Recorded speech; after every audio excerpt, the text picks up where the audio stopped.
تو آپ کے ہاں. تو میں کہتا ہوں یہ تویز دینے والا اگر تویز دے کے امیر بناتا ہے تو پہلے خود کیوں نہیں بنتا؟ یہ خود تو 150 کا تویز بیچ رہا ہے، اپنی بیچارے کی حالت یہ ہے. اگر اتنا ہی تویز اس کا چلتا ہوتا تو پہلے 5 پجاروں اس کے دروازے پہ کھڑی ہو. عجیب چکر ہے اور عجیب جگہ لوگ الجھ گئے، سمجھتے ہی نہیں بات کو. یا رسول اللہ صلی اللہ علیہ وسلم دعا کر دے تو محبوب نے کیا فرمایا؟ فرمایا تو جس حال میں ہے نا وہ حال تیرے لیے بہتر ہے، اسی میں رہ. کہ نہیں حضور دعا کرے. فرمایا سال بعد تو باز آ جا. حضور دعا کرے. فرمایا تو باز آ جا. 2-3 دفعہ کا ضد کی. محبوب نے فرمایا جا پھر اللہ تجھے زیادہ پیسے دے گا. چند بکریاں خریدی، اتنی برکت ہوئی کہ بکریوں کے ریوڑ بن گئے. پھر کچھ بکریاں بیچ کے گائے خرید لی، ان کے بھی ریوڑ ہو گئے. پھر کچھ اونٹنیاں لے لی، ریوڑ ہی ریوڑ. پہلے 5 وقت مسجد میں آتے تھے، اب فجر اور عشاء رہ گئی.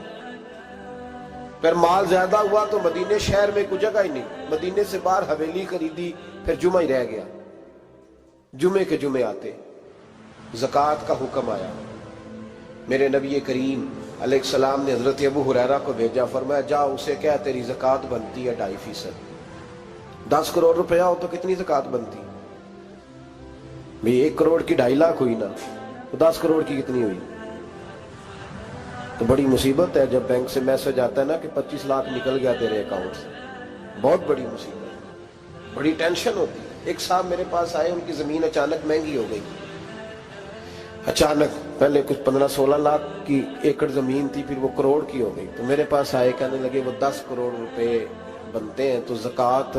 تو میں نے کہا آپ نے کیا کیا؟ زری زمین پہ عشر آتا ہے، اس پہ زکوٰۃ نہیں آتی، تو آپ نے کیا کیا؟ کہنے لگے وہ کچھ سوسائٹی کے رول کے مطابق میں نے فائلیں وغیرہ لے لی ہیں، اب میں نا کبھی موقع آئے گا تو ان کو بیچوں گا. تو میں نے کہا اب تو آپ کا یہ مال ہو گیا بزنس کا، تو اب تو اس پہ زکوٰۃ آئے گی.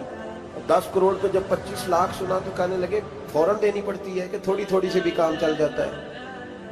تو میں ان کا چہرہ دیکھنے لگا. میں نے کہا نہیں وہ تو آپ کو پتا ہے. ویسے حضرت عمر فرمایا کرتے تھے بانٹ کے نہ دو، کوشش کرو کسی ایک کو ہی دو، چلو کسی کا تو کچھ بن جائے.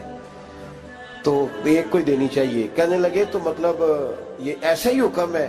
میں نے کہا آپ کسی اور سے تحقیق کر لیں.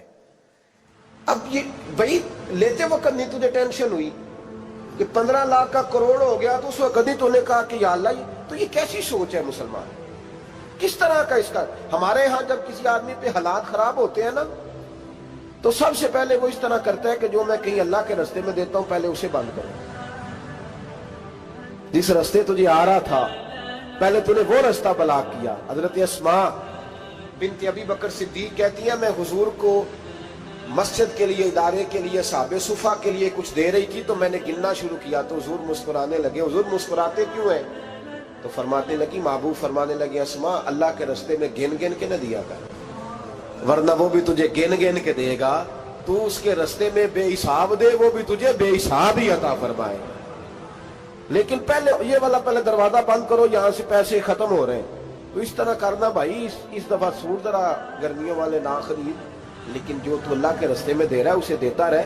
لیکن ہم اپنا نقصان کرتے ہیں، زیادتی کرتے ہیں اپنے ساتھ. میں نے آپ کو پہلے بھی بتایا تھا پیار کی بولی ہے، پھر بولتا ہوں.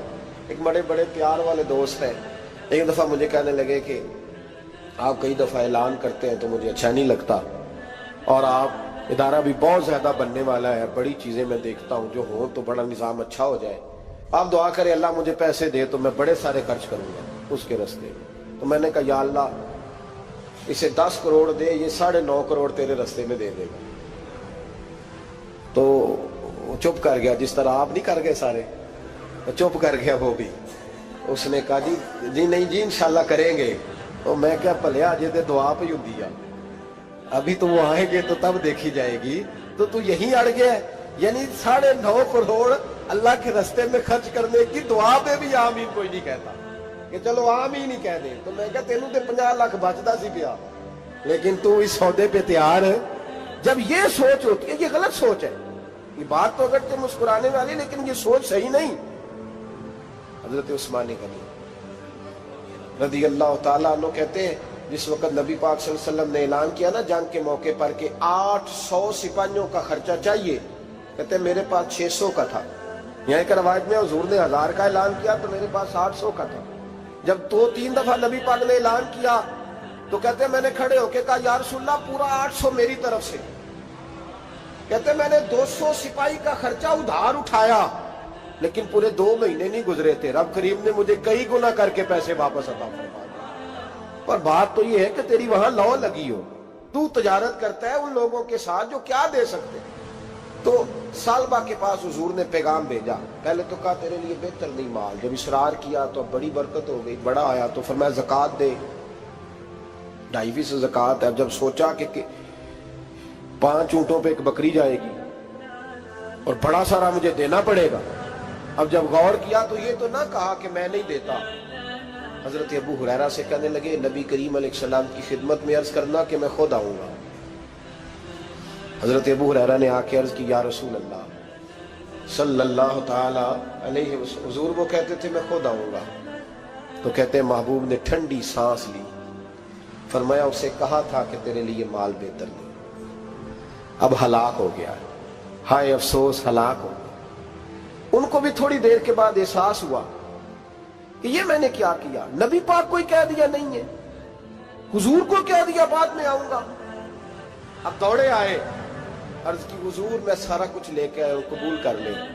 محبوب نے فرمایا گویا بلال حبشی کی خشک کھجور بھی قبول ہے اور صہیب رومی ایک اٹی بان کی لائے تو وہ بھی قبول ہے, اور عمار بن یاسر اور مصعب بن عمیر اگر 2 دینار دے جائیں اور کوئی پرانا جوڑا کسی سپاہی کے لیے چھوڑ جائے تو وہ بھی قبول ہے. لیکن تو اپنا لاکھوں لے کے چلا جا, تیرا کوئی نہیں قبول. معاف کر دیں. فرمایا جا معاف کیا, پر پیسے لے کے نہ آنا. اگلے سال پھر آئے, بندے ہوئے ہاتھ ہیں. محبوبہ میں دولت کا کیا کروں گا, آگ لگانی ہے, قبول کر لیں. فرمایا تو لے جا, تیرا نہیں قبول. گرا جو ان کی نگاہ سے وہ سنبھل نہیں سکتا. حضور نے وصال ظاہری کیا تو جناب صدیق اکبر کے پاس آئے, لاکھوں کا مال. ابو بکر قبول کر لو. تو جناب صدیق اکبر کہنے لگے اس کا کر لو جس کا نبی نے نہیں کیا, چل جا, کوئی نہیں چاہیے. حضرت عمر کے زمانے میں قحط پڑ گیا, بارشیں نہیں ہوتی, غلہ نہیں ملتا, حالات خراب ہے, مالی طور پہ بحران آ گیا, غربتیں, مجبوریاں, تکلیفیں. آ کے روئے, عمر میرا قبول کر لو, مجھے معافی تو مل گئی تھی نا. فرمایا معافی اپنی جگہ پہ, پر جس کا مصطفیٰ نے قبول نہیں کیا. بہت سارے لوگوں کو پتہ ہی نہیں کہ ان کا قبول ہی نہیں ہوا, اور وہ الجھے ہوئے, انہیں خبر ہی نہیں کہ اصل بات کیا ہے. فرمایا جس کا مصطفیٰ کریم نے قبول نہیں کیا, اب ہیرے اور جواہرات بھی لے کے آئے تو بھوکے مریں گے, پر اس کا قبول, اس بات پہ راضی رہو اس حال میں اللہ نے رکھا ہوا, اس حال میں راضی رہو. جو مصیبت ہے نا دیکھنی کہ وہ بھی میرے پاس, تمہیں کیا پتا, کبھی پوچھ تو صحیح اس سے وہ کس مصیبت کا شکار ہے. جو مالی طور پہ بڑا امیر ہے تو اس کی طرف دیکھ کے اپنا دل برا کرتا ہے. بس جس حال میں رب نے رکھا ہے اس حال میں رہ. حضرت عثمان غنی کے زمانے میں تو وہ وصال کر گئے, لیکن بھائی تو جس حال میں تیرا رب تجھے رکھتا ہے اس حال میں رہ, تیری مالی پریشانیاں ختم ہو جائیں گی. میں نے پہلے بھی شاید آپ کو ایک دفعہ کہا تھا, میں تعلیم سے فارغ ہوا تو میرے ایک استاد اور میرے کچھ دوست کہنے لگے افریقہ آ جائیں آپ, بھائی بہت بڑا ادارہ ہے, اس کو چلائیں, اس کو سنبھالیں. میری والدہ سے میں نے کہا, اس طبیعت ہوتی ہے نا انسان کی, میرا بھی دل لگ گیا. میری اماں پڑھی نہیں تھی لیکن اللہ نے دانائی بڑی عطا فرمائی تھی, حکمت بڑی تھی, سیانی بڑی تھی. تو میں نے کہا اماں جی تو مجھے ساؤتھ افریقہ کی دعوت ہو رہی ہے تو آپ کیا کہتی ہیں. تو اٹھ کے میرے پاس آ گئے اور مجھے انہوں نے اپنے بازوؤں میں لے لیا, پھر میرا ماتھا چوما, کہنے لگی پتر میں تے وال بھی نہ پوٹ کے دیوا کسی نے, ہم نے دولت کا کیا کرنا, تو اللہ کا نام لے کے کہیں بیٹھ جا, رب کریم رونقیں لگا دے گا, خیر ہو جائے. تو میرے بھائی یاد رکھیں ان چیزوں سے تھوڑا سا دیکھیں نا, قناعت کریں, جو اللہ نے دیا اس پہ راضی ہو جائے. اللہ بڑا مہربان ہے, وہ آسانیاں کر دیا کرتا ہے. تو یاد رکھیں میرے رسول کریم علیہ السلام نے ایک تو ہمیں درس یہ دیا ہے کہ تو سمجھ جا, قرآن نے ہمیں بتایا ہے کہ روزی تیری ذمہ داری نہیں, روزی کس کی ذمہ داری ہے, اللہ کی. اور دوسری بات یہ کہ جو اللہ نے تمہیں دیا ہے اس پہ تو راضی ہو جا, تیری مالی پریشانیاں ختم ہو جائیں. اور پھر حضور صلی اللہ علیہ وسلم نے فرمایا مذہبی طور پر جب دیکھو تو آگے دیکھو, اور دنیاوی طور پر جب دیکھو تو پیچھے دیکھو, پریشانی ختم ہوگی. مذہبی طور پر جب دیکھو, جو 5 نمازیں پڑھتا ہے وہ تہجد پڑھنے والے کو دیکھے, اور جو تہجد پڑھتا ہے وہ اشراق چاشت پڑھنے والے کو دیکھے. اور جو بندہ اشراق و چاشت پڑھتا ہے پھر اس کو دیکھے جو سارا دن مصطفیٰ پہ درود پڑھتا ہے. اوپر دیکھے کہ میں نے اور نیک ہونا ہے اور نیک. اور جب مالی معاملہ ہے تو پھر نیچے دیکھ. اگر تو بیٹھا نا پجاروں پہ تو پھر ٹوڈی والے پہ نظر کر اس کا کیا حال ہے. اور اگر تو وہاں بیٹھا ہے تو دیکھ مہران والا بھی تو گاڑی چلا ہی رہا ہے. اور اگر تو وہاں ہے تو موٹر سائیکل والا دیکھ. اور تو وہاں ہے تو پھر سائیکل والے پہ نظر. اور اگر تو سائیکل والا ہے تو پیدل والے کو دیکھ. اگر تو کرائے کے مکان میں رہتا تو پھر جھونپڑی والے کو دیکھ. اور اگر تو جھونپڑی میں رہتا ہے تو پھر بھی پریشان نہ ہونا. کچھ ایسے بھی ہیں جنہیں جھونپڑی بھی نصیب نہیں, جو سڑک پہ لیٹے ہوئے. اور اگر تو تندرست ہے نا تو کبھی جا کے اسپتال میں دیکھ حال کیا ہے, لوگ کس حال میں. تو ہم شکر نہیں ادا کرتے. اس کا نقصان کیا ہوتا ہے, نعمتیں چلی جاتی ہیں. اللہ فرماتے ہیں لئن شکرتم لازیدنکم, تو شکر ادا کر میں نعمتوں میں اضافہ کر دوں. تو بھائی مالی پریشانی کا تیسرا سبب یہ ہے کہ ہم دیکھتے ہیں مالی طور پر اوپر, تو پھر ہمیں طبیعت بگڑتی ہے. اور پھر مالی پریشانیوں کے کچھ اور اسباب بھی ہیں. امام شافعی فرماتے ہیں جن گھروں میں لوگ فجر کی نماز کے وقت سوئے ہوتے ہیں ان گھروں میں رزق نہیں آتا. آپ فرماتے ہیں فجر کا وقت اللہ کے دینے کا وقت ہے, اس وقت اللہ بانٹتا ہے.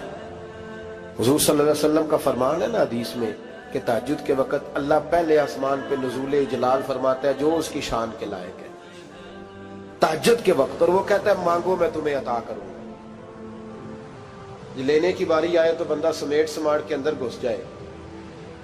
ہمارے ہاں یہ ہوتا ہے کہ عشاء کے بعد بچے بیٹھتے ہیں موبائل لے کے, تہجد کا وقت آتا ہے تو ان کی آنکھیں بند ہونی شروع ہوتی. تو لینے کے وقت تو سویا تھا, ذرا مسئلہ کیسے حل ہوگا بھائی. جب کوئی آدمی خیرات بانٹ رہا ہو تو جو پیالہ پیچھے کر لے اسے ملے گا. کہتے اس وقت آنا جب میں بانٹ رہا تھا, اب تو کدھر آ گیا ہے. مثال دے رہا ہوں. تو فجر کا وقت مانگنے کا ہے, تو ساری رات تو گزر گئی گیمیں کھیلتے, ٹی وی دیکھتے, اور جو لینے کا وقت تھا تو سو گیا, تو کیسے آئے گا تیرے پاس. تو اٹھے سویرے بندوں سے مانگ کے دیکھ لیا, بڑی عزتیں خراب ہوئی. فجر کا وقت اٹھ کے جھولی پھیلائے. میرے رسول پاک علیہ السلام فرماتے ہیں, رب فرماتے ہیں جب بندے میرے آگے جھولی پھیلاتے ہیں مجھے شرم آتی ہے. مٹی دا تو مٹی ہونا قاضی بلے بلے, اج مٹی دے اتے بندیا کل مٹی دے تھلے ہو بندیا. مٹی دیا ہو بندیا مٹی دیا, ہو بندیا مٹی دیا. کسے ذات نہیں پوچھنی تیری, منجا چک دیا لانی نی دیری. ایویں کرنا میری میری ہو تو ہے مٹی دی ڈھیری. او بندیا اللہ دیا, ہو بندیا اللہ دیا, تو اللہ ہی اللہ بولتے جانا. ایک دن مولا کول تے پورا ناپ تے پورا تول.